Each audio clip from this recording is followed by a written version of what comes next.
Digital युगात आता सोन्याची खरेदी ही ऑनलाईन झालेली आहे। डिजिटल गोल्ड म्हणून अनेक कंपन्या छोट्या रकमेपासून अगदी गुंतवणुकीची संधी देतात।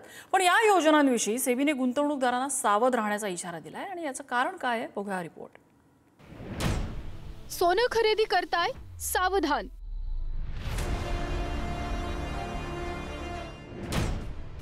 सेबीचा सोने ग्राहकांना इशारा।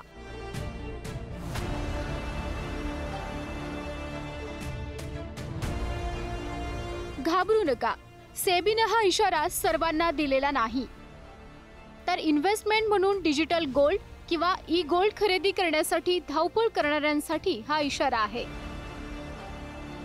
काही ऑनलाईन प्लॅटफॉर्मवर डिजिटल गोल्ड किंवा ई गोल्ड नावाने गुंतवणूक करण्यासाठी पर्याय ग्राहकांना देण्यात येतोय। मात्र अशा उत्पादनांना गुंतवणूकदार सुरक्षा यंत्रणा लागू होत नाही। ही उत्पादनं सिक्युरिटी मार्केट अंतर्गत नियमित नसल्याने सेबीने डिजिटल किंवा ई गोल्ड खरेदीपासून सावध राहायला सांगितलंय। ई गोल्ड किंवा डिजिटल गोल्डवर कोणतेही नियम नाहीत। डिजिटल गोल्डसाठी गुंतवणूकदार सुरक्षा यंत्रणा अस्तित्वात नाही। अगदी 10 रुपयांना एवढ्या कमी किमतीत ई गोल्ड खरेदीचा पर्याय, मात्र जोखीम मोठी।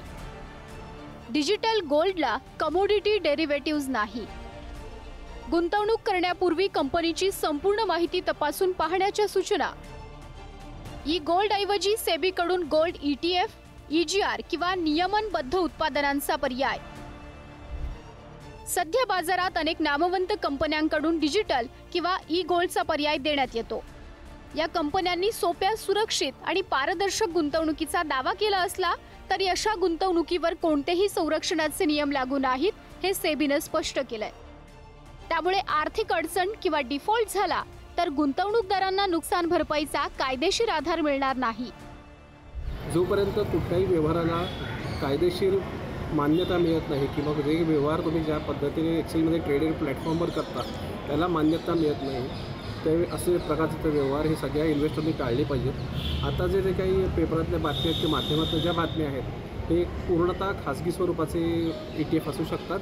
त्यामुळे गुंतवणूक करताना लोकांनी ही पण काळजी घ्यावी की कुठे आपली फसगत होणार नाही ना, किंवा आपण कुठल्याही अनवॉन्टेड कमिटमेंटना बळी पडणार नाही ना। सोन्यात गुंतवणूक करायचीच असेल तर गुंतवणूकदारांनी गोल्ड ETF, गोल्ड फ्युचर्स किंवा EGR सारख्या नियमनबद्ध उत्पादनांचा पर्याय निवडावा, असं सेबी सांगतेय।